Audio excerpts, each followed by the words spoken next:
चलिए मित्रों, नमस्कार। कोटा ऑनलाइन क्लासेस में आपका स्वागत है। आज हमारा जो सिद्धांत चल रहे हैं, एमए लेवल का पोर्शन चल रहा है। फर्स्ट ग्रेड में पीजीटी टीजीटी कहीं पर भी ये पोर्शन आता है तो आपके लिए बहुत काम का होगा। साथियों, एक बात जरूर कहूंगा, आप विश्वास मानिए और कोटा ऑनलाइन क्लासेस जो यूट्यूब चैनल है उसे जरूर सब्सक्राइब कीजिएगा। और कोटा ऑनलाइन क्लासेस जो ऐप है, आप प्ले स्टोर पे जाओगे तो प्ले स्टोर पर केओसी कोटा ऑनलाइन क्लासेस लिखोगे तो प्ले स्टोर पर ऐप आ जाएगा, वहां से आप डाउनलोड कर सकते हो। वैसे मैंने डिस्क्रिप्शन में लिंक भी दिया हुआ है और ये सभी पीडीएफ आपको उसी ऐप के ऊपर मिलेगी साथियों। तो आप निश्चित रूप से डाउनलोड करें और इन पीडीएफ को वहां से देखें, पढ़ें। साथियों, यूट्यूब चैनल पर ये क्लासेस कंटिन्यू चलती रहेगी। बहुत प्यारे नोट्स हैं, बहुत तगड़े नोट्स हैं साथियों। 100% आपको सक्सेस मिलेगी इन नोट्स से, तो जरूर पढ़िएगा। लाइक और शेयर जरूर कीजिएगा साथियों। बस इतना ही निवेदन है, बाकी आपकी इच्छाएं हैं। चले पढ़ते हैं साथियों। यहाँ पर हम लोग ने एक वीडियो हमारा बना दिया था और उस वीडियो में हम लोगों ने जो है स्टार्ट कर दिया था रस निष्पत्ति को। साथियों, सेकंड वीडियो में हम लोग बात करेंगे यहाँ पर भट्ट लोलट का उत्पत्ति या आरोपवाद। ठीक है, भट्ट लोलट का उत्पत्ति या आरोपवाद, यानी कि रस निष्पत्ति के विषय में जो अलग अलग मत विवेचन यहाँ पर दिए गए हैं, उसमें सबसे पहले आता है भट्ट लोलट का उत्पत्ति, जिसे हम लोग आरोपवाद भी कह सकते हैं। तो भट्ट लोलट ने कौन सा सिद्धांत दिया? उत्पत्तिवाद दिया है साथियों, ये याद रखिएगा। निष्पत्ति जो रस सिद्धांत है उसकी बात हम लोग कर रहे हैं, उसमें सबसे पहले हम लोग पढ़ रहे हैं भट्ट लोलट का उत्पत्ति या आरोपवाद। पहली बात तो ये आपको ये याद रखना है, उत्पत्तिवाद किसने दिया? भट्ट लोलट ने दिया है। तो भट्ट लोलट ने क्या दिया? उत्पत्तिवाद या आरोपवाद दिया है। पहली बात तो आपको यही याद होनी चाहिए। अंदर की बातें तो बाद की बातें हैं, ठीक है। चलिए, भट्ट लोलट आचार्य भरत के रस सूत्र के प्रथम व्याख्याकार माने जाते हैं। आचार्य भरत जो हुए, उनका जो रस सूत्र था उसके प्रथम व्याख्याकार किसको माना जाता है? भट्ट लोलट को माना जाता है। उन्होंने निष्पत्ति का अर्थ उत्पत्ति माना है, इसलिए इनके मत को उत्पत्तिवाद भी कहा जाता है। तो साथियों, भट्ट लोलट का जो उत्पत्तिवाद है उसको आरोपवाद, उत्पत्तिवाद ये हम लोग कहते हैं, क्योंकि इन्होंने निष्पत्ति का जो अर्थ माना है वो उत्पत्ति माना है। इसलिए भट्ट लोलट के रस सिद्धांत को या इनके जो सिद्धांत इन्होंने दिया है उसको हम लोग उत्पत्तिवाद कहते हैं साथी। आगे बात करते हैं। इस मत को आरोपवाद भी कहा जाता है, क्योंकि इनके अनुसार मूल पात्र रामादि रस मूलतः अनुकार्य में होता है और ग्रहदय सामाजिक नहीं आदि अनुकृता पर रामादि मूल पात्रों का आरोपण होता है। तो इससे कोई मतलब आपको नहीं है। आगे बात करते हैं, इसलिए इसे आरोपवाद भी कहते हैं।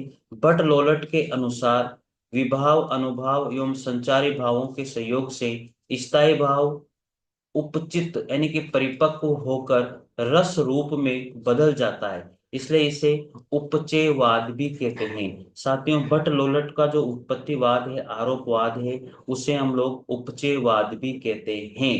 क्यों कहते हैं? क्योंकि ये यूं कह रहे हैं कि विभाव अनुभाव और संचारी भावों के संयोग से जो स्थायी भाव उपचित यानी कि परिपक्व होकर रस रूप में बदल जाता है, इसलिए इसे उपचयवाद भी कहा जाता है।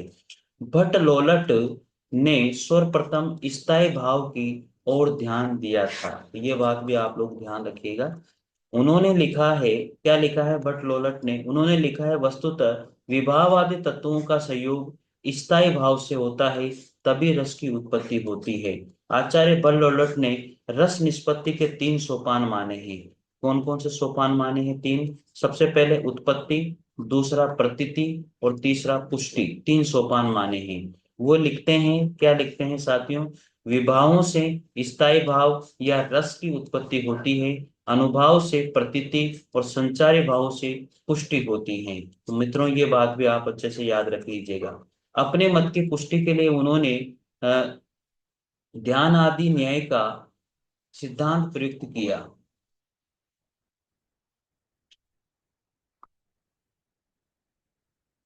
ध्यान आदि यानी कि दद्या आदि, ये तो पता नहीं क्या लिखा हुआ है, इससे कोई मतलब नहीं, आप इसको मत पढ़ना, ठीक है। ये भी कोई कोई मतलब नहीं है, इसको भी मत लिखना, यहाँ कोई कोई मतलब नहीं है। ठीक है, इससे भी कोई दिक्कत नहीं है। ये सारी चीजें आपके पढ़ने लायक नहीं है साथी। आगे आप बात करेंगे हम लोग यहाँ पर, ये रहा, यहाँ से आप लोग लिखिएगा अब। बट लोलट के अनुसार विभिन्न रसावयवों में संबंध बताया गया है। ये चीज आपकी समझने वाली है। बट लोलट ने विभिन्न रसावयवों में संबंध बताया गया है। सबसे पहले विभाव और स्थायी भाव, तो विभाव को जनक और स्थायी भाव को जन्य संबंध बताया गया है। दूसरा है अनुभाव और स्थायी भाव में गमक और गम्य का संबंध बताया गया है। संचारी और स्थायी भाव में पोषक और पोष्य का संबंध बताया गया है। स्थायी भाव और रस में उत्पादक और उत्पाद्य का संबंध बताया गया है। तो आप प्लीज इनको भी ध्यान दीजिएगा। विभाव और स्थायी भाव, तो विभाव जनक है तो स्थायी भाव जन्य है। अनुभाव और स्थायी भाव में अनुभाव गमक है तो स्थायी भाव गम्य है। संचारी भाव और स्थायी भाव में संचारी भाव पोषक है तो स्थायी भाव इसका पोष्य है। स्थायी भाव और रस में क्या संबंध है? स्थायी भाव एक उत्पादक है तो रस एक उसका उत्पाद्य है। ये चीज भी आपको ध्यान देनी है साथियों। इस मत की न्यूनताएं क्या है? इस मत की न्यूनताएं क्या क्या है? सहृदय का उल्लेख कहीं नहीं किया गया है। दूसरी बात है, इसके अनुसार सहृदय अनुकर्ता पर अनुकार्यों का आरोपण कर रस की प्रतीति होती है। आगे है साथियों, आलोचकों के अनुसार आरोप ज्ञान जन्य होता है और रस ज्ञान गम्य न होकर अस्वाद्य होता है। इन्होंने रस की स्थिति अनुकार्य अर्थात रामादि मूल पात्रों में मानी है, तो फिर उसकी प्रतीति सहृदय सामाजिक कैसे कर सकता है? बट लोलट ने बट लोलट ने तद्रुपता सिद्धांत के आधार पर स्पष्ट किया है, जिसके अनुसार हम रस्सी को सांप समझकर अर्थात रस्सी पर सांप का आरोपण करके चीख पड़ते हैं। तो ये बात ध्यान दीजिएगा आप लोग।